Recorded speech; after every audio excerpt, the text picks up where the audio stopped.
Assalamu alaikum, dear students. Our today's topic is a short story, Dusk, written by H. Munro. His pen name was Saki. That's why it's written on the book Dusk by Saki. What do you mean by dusk? Dusk किसको कहा जाता है? Dusk, it is the time of sunset. Time of sunset. It is the opposite of dawn. Dusk is the opposite of dawn.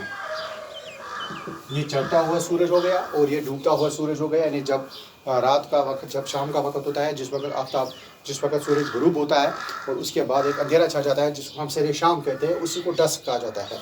अब इस story को नाम क्यों दिया गया है डस्क, ये हमें स्टोरी में पता चलेगा। फिलहाल हम स्टोरी को स्टार्ट करते हैं। यहाँ पे आपको पता है पहले कुछ लिखा होता है, एक छोटे से डब्बे में एक खास चीज़ें लिखी होती है, हम उसको थोड़ा पढ़ेंगे। Suppose you meet a stranger who tells you that he has visited your town for the first time.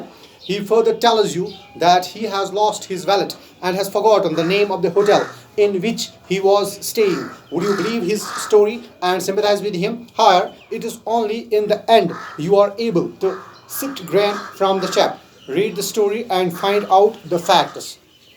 ये एक खास बात है। हम लोग क्या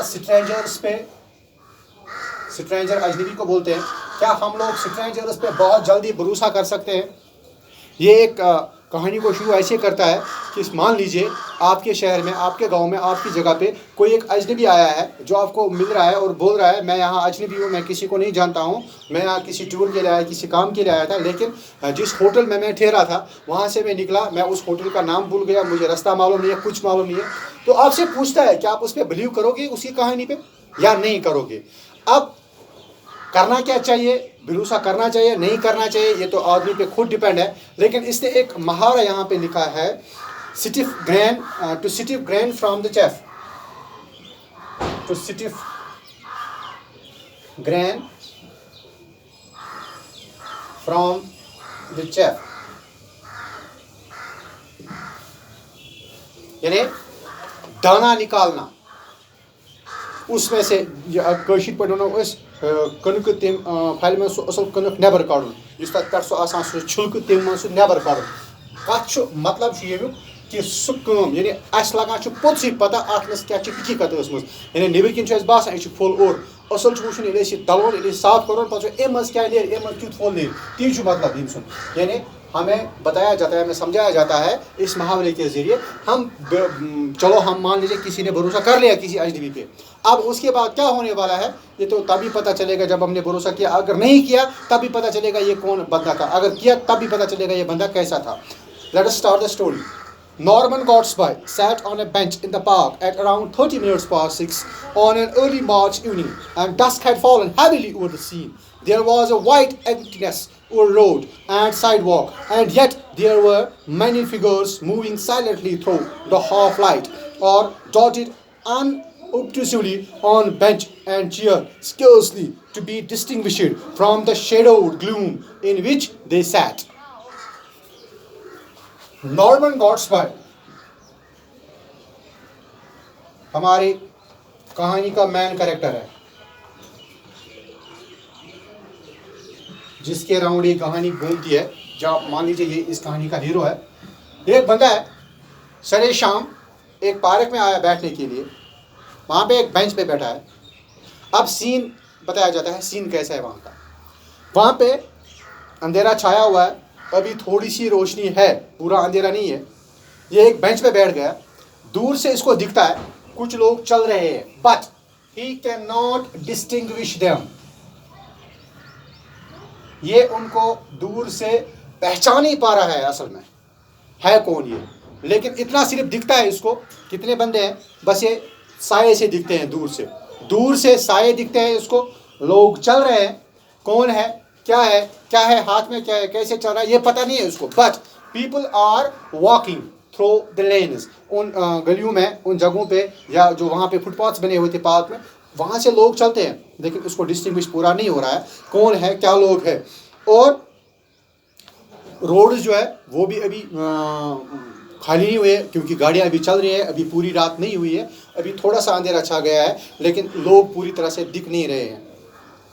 The scene pleased Godspell and harmonized with his present mood. Dusk, to his mind, was the hour of the defeated. Men and women who had fought and lost, who hid their fallen fortunes and dead hopes as far as possible from the security of the curious, came forth in his hour of glooming, in this hour of glooming, when their shabby clothes and bowed shoulders and unhappy eyes might pass unnoticed, or at any rate unrecognized. Norman Gortsby जो है ये देखता है कि जो अंधेरा छा रहा है, जो सीन है इस वक्त,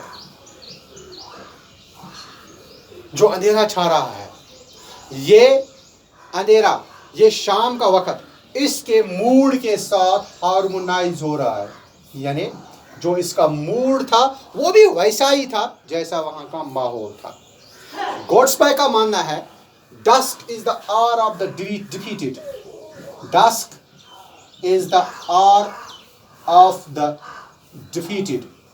यानी ये वो वक्त होता है जो उन लोगों का होता है जो हारे हुए होते हैं, जो कुछ खोए हुए होते हैं, जिन्होंने कोई जंग हारी होती है, जिन्होंने ज़िंदगी से लड़ाई हारी होती है, और ये सोचता है ये वो वक्त है जिस वक्त ये लोग आ रहे हैं अपनी उम्मीदों को, जो उन्होंने सोचा था शायद हो जाएगा, हमारे लिए नहीं हुआ, लेकिन वो सब चीज़ें वो अपने दिल में छुपाए हुए आ रहे हैं और बैठ रहे हैं, सोच रहे हैं अपने बारे में, और चाहते हैं कि कोई इनकी तरफ ना देखे, ना इनकी तरफ कोई निगाह करे, ना किसी को पता चले कि हम हारे हुए हैं. इसको लग रहा है ये थके हुए लोगों का वक्त है, हारे हुए लोगों का वक्त है. चलो अब ये बैठे हैं आराम के लिए, थोड़ी देर के लिए, और सोचते हैं हमने जो कुछ खोया, हमारे साथ जो कुछ भी हुआ, हम उसको कुछ टाइम के लिए भुलाना चाहते हैं. ये वक्त वैसा ही है. A king that is conquered must see strange looks. So bitter a thing is the heart of man. The wanderers in the dusk did not choose to have strange looks fastened on them. Therefore they came out in this bad fashion. Beyond the sheltering screen of bushes and palings came a realm of brilliant lights and noisy rushing traffic, marking the haunts of those other people who held the steering of life in their own hands and did not give up so easily. So Godspell's imagination pictured things as he sat on his bench in the almost deserted walk. He was in the mood to count himself among the defeated. Money troubles did not press on him. He had so wished he could have strolled into the thoroughfares of light and noise and taken his place among the jostling ranks of those who enjoyed prosperity or struggled for it. He had failed in a more subtle ambition, and for the moment he was hurt sore and disillusioned and not disinclined to take a certain cynical pleasure in observing and labeling his fellow venturers as they went their way in the dark stretches between the lamp lights. अब गॉड्सबर्ग कहता है, मान लीजिए एक बंदा ये अपनी बात को साबित करने के लिए जो बोलता है कि dusk is the hour of the defeated, ये बोलता है मान लीजिए एक बादशाह ने एक जंग हारी है. जब वो जंग हार के आता है तो बादशाह का ये होता है अपनी जगह एक तस्वुर जहन में कि कोई ना मेरी तरफ देखे, ना मेरे बारे में बात करे, ना कुछ करे. अब जो कुछ मेरे साथ हुआ है वो हारना मेरे लिए उतनी बड़ी मुसीबत नहीं थी जितनी मुसीबत यह है कि लोग मेरी तरफ देखते हैं उस निगाह से जो निगाह मुझे कुरेद के जाती है. उस मूड से, उस तरीके से लोग मेरे बारे में बात करते हैं जो बात करने का तरीका मेरे लिए बिल्कुल गलत है. मुझे लग रहा है इससे बेहतर था कि मेरा मर जाना ही अच्छा है. गॉड्सबर्ग जो है ये खुद समझता है मैं भी एक हारा हुआ बंदा हूँ, मैं भी एक ऐसा ही आदमी हूँ जिसको लिए ये वक्त बिल्कुल मौजूद है अपनी बात को खुद समझने के लिए. बस कोई और ना आए, किसी के सामने मैं अपनी बात ना कहूँ, मैं किसी से ये बात ना कहूँ, मैं चुप जो भी है वो सहूँ, क्योंकि जो पैसों का मसला है, जो रुपयों का मसला है, वो तो हारा हुआ हूँ मैं। और मैं सोचता हूँ अगर मैंने ये रास्ता इख्तियार नहीं किया होता, मैं दूसरे लोगों की तरह प्रॉस्परस होता, कामयाब होता, पता नहीं कहाँ पहुँचा होता। बट दैट इज़ लक, वो मेरे नसीब में नहीं था। अब मैं जो हूँ सो हूँ, बस ऐसा ही है। अब हमें पूरा पता चला कि वक्त कैसा है, शाम का वक्त है, अंधेरा छा रहा है, गॉड्स बाय का मूड कैसा है, गॉड्स बाय क्या कहना चाहते हैं हमें, जो मैन कैरेक्टर है वो क्या कहना चाहते हैं। अब आगे पढ़ते हैं इसको।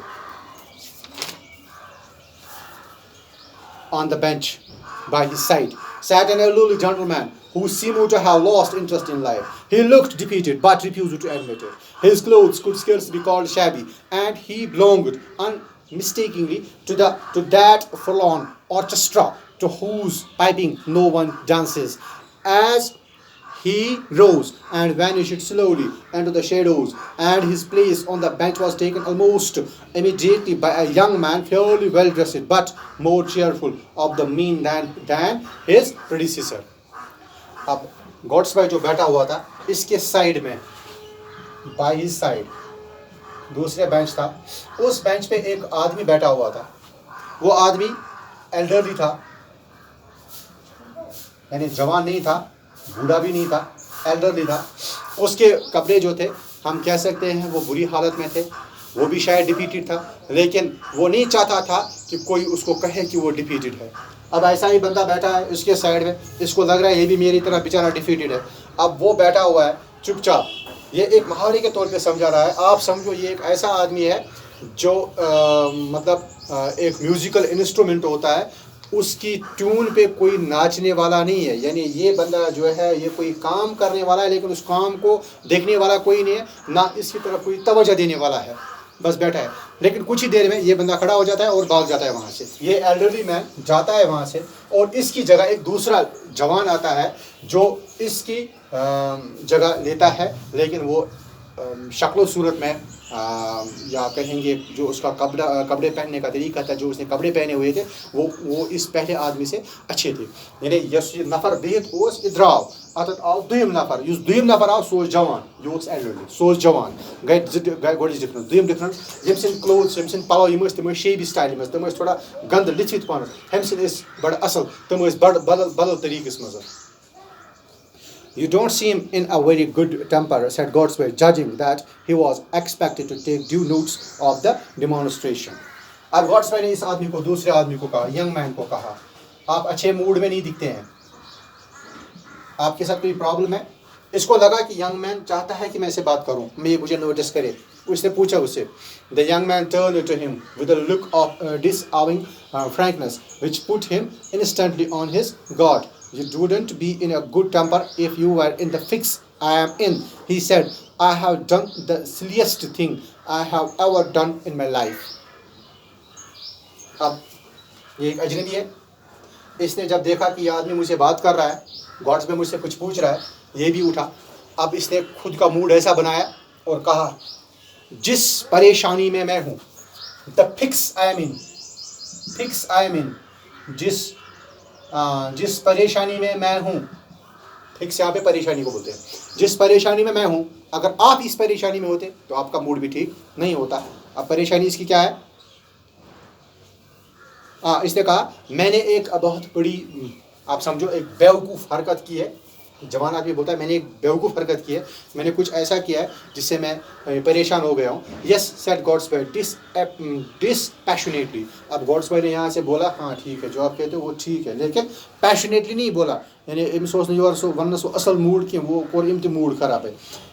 Came up this afternoon, meaning to stay at the Pentagon Hotel in Berkshire Square, continued the young man. When I got there, I found it had been pulled down some weeks ago, and a cinema theater run up on the site. The taxi driver recommended me to another hotel some way off, and I went there. I just sent a letter to council, and then I went out to buy some soap, as I had forgotten to pack any, and I hate using hotel soap. Then I strolled about a bit, had a drink at a bar, and looked at the shops. And when I came to turn my steps back to the hotel, I suddenly realized that I didn't remember its name and even what street it was in. There is a nice predicament for a fellow who hasn't any friends or connections in London. Of course, I can write to my people for the address, but they won't have got my letter till tomorrow. Meantime, I am without any money, came out with about a shilling on me, which went in buying the soap and getting the drink, and here I am, wandering about with 2 pence in my pocket and nowhere to go for the night. अब ये जवान खुद ही अपनी कहानी बता रहा है। असल में मैं यहाँ पे आया था रहने के लिए पेंटागन होटल में, पेंटागोनियन होटल में, जो होटल है कहाँ पे, बर्कशायर में। ये जगह का नाम है, लंदन सिटी में एक साइड है बर्कशायर स्क्वायर। मैं वहाँ पे रहने के लिए आया था, लेकिन जब मैं वहाँ पहुँचा तो वहाँ देखा कि जो ये होटल है इसको डिमोलिश किया गया है, ये वहाँ पे नहीं है, वहाँ पे एक थिएटर बनाया गया है। तो टैक्सी ड्राइवर ने मुझे कहा, जो मेरे साथ टैक्सी ड्राइवर जिसकी टैक्सी में मैं सफ़र कर रहा था, उसने कहा नहीं आप चलिए मैं आपको दूसरा होटल दिखाता हूँ। उसने मुझे दूसरे होटल लिया। जब मैं दूसरे होटल में पहुँच गया, मैंने सामान वामान वहाँ पे रख दिया, कमरा बुक कर दिया। उसके बाद मैं वहाँ से निकला, होटल को बंद करके लॉक करके चला गया बाहर। जब मैं बाहर आया तो मैंने पैसे साथ नहीं लाए थे, थोड़ी सी 1 शिलिंग मेरे साथ थी, पैसा मेरा वहाँ पे रह गया। 1 शिलिंग मैंने पूरे लाई, वहाँ की करेंसी है, 1 शिलिंग वहाँ से लाई तो चला गया मैं आगे। मुझे एक साबुन खरीदना था। इस सोप को आप लोग याद रखोगे क्योंकि इस सोप से ही पूरा ड्रामा फिर उलट जाता है। एक साबुन की टिकिया खरीदी थी, वो साबित चोटा हिमुल। मैंने ये एक सोप की टिकिया ली क्योंकि मैं होटल का साबुन यूज़ नहीं करता और मैं घर से लाना भूल गया था। अब जो मैंने साबुन ली, आगे बढ़ गया, मैंने थोड़ी बहुत पी ली, मैंने आई ड्रैंक समथिंग, मैंने शराब पी ली, हाँ थोड़ी सी शराब पी ली। उसके बाद मैं चलता गया, दुकानें देखता गया। जब मैं वापस मुड़ा होटल जाने के लिए, मैं भूल गया होटल का नाम, होटल किस गली में था, मैं कहाँ पे था, मुझे कुछ याद नहीं है। अब आप खुद समझिए, गॉड्स वजह के, अब आप खुद समझिए, एक ऐसा बंदा जिसको यहाँ की जान पहचान वाला कोई बंदा ना हो और जो भूल गया हो मैं किस होटल में ठहरा हूँ, जिसके पास पैसा ना हो, क्योंकि मेरे पास एक ही शिलिंग है, उसमें से 1-2 एनस बाकी बचे हुए, बाकी तो मैंने सारा खर्च किया ड्रिंक पे और सोप पे।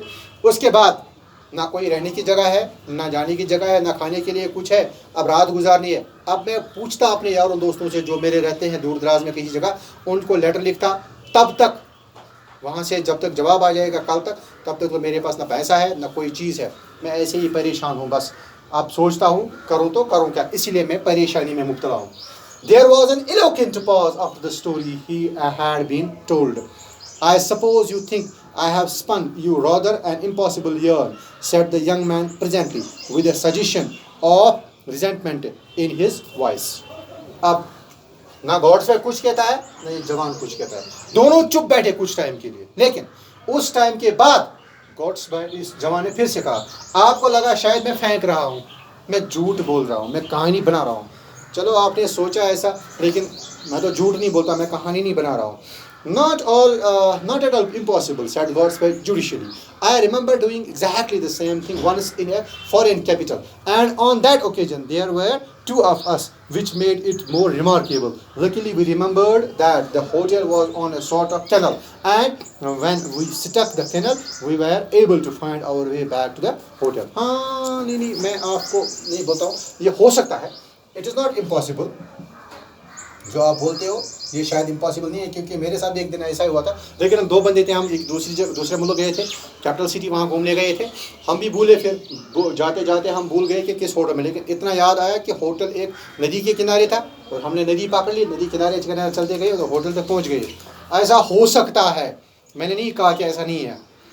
The youth brightened at the reminiscence in a foreign city. I wouldn't mind so much, he said. One could go to one's counsel and get the requisite help from him. Here in one's own land, one is far more derelict if one gets into a fix, unless I can find some decent chap to swallow my story and lend me some money. I seem likely to spend the night on the embankment. I am glad anyhow that you don't think the story outrageously improbable. हाँ, अब ये जवान बोलता है इसको नहीं, अब छोड़िए, आप दूसरे मुल्क की बात करते हो। दूसरे मुल्क में तो फिर भी आसान है। वहाँ पे कोई बंदा फंस गया, वो अपने काउंसलेट जा सकता है। वहाँ पे अपने मुल्क के जो ब्यूरोक्रेट्स होते हैं वहाँ पे उनसे पूछ सकता है मैं कहाँ जाऊँ, या वो उसके लिए कुछ अरेंज कर सकते हैं। लेकिन अपने मुल्क में, अपने शहर में कोई किसी फिक्स में फंस जाता है, किसी मुसीबत में फंस जाता है, यहाँ पे मुश्किल है। अब मुझे थोड़े एक ऐसा बंदा चाहिए जो मेरी कहानी पे बिलीव करे, जो मुझे थोड़ा पैसा दे दे, वरना मुझे रात बाहर ही कहीं गुजारनी पड़ेगी। अब देखते हैं आगे क्या हो जाएगा। That will be discussed in next lesson इंशाल्लाह।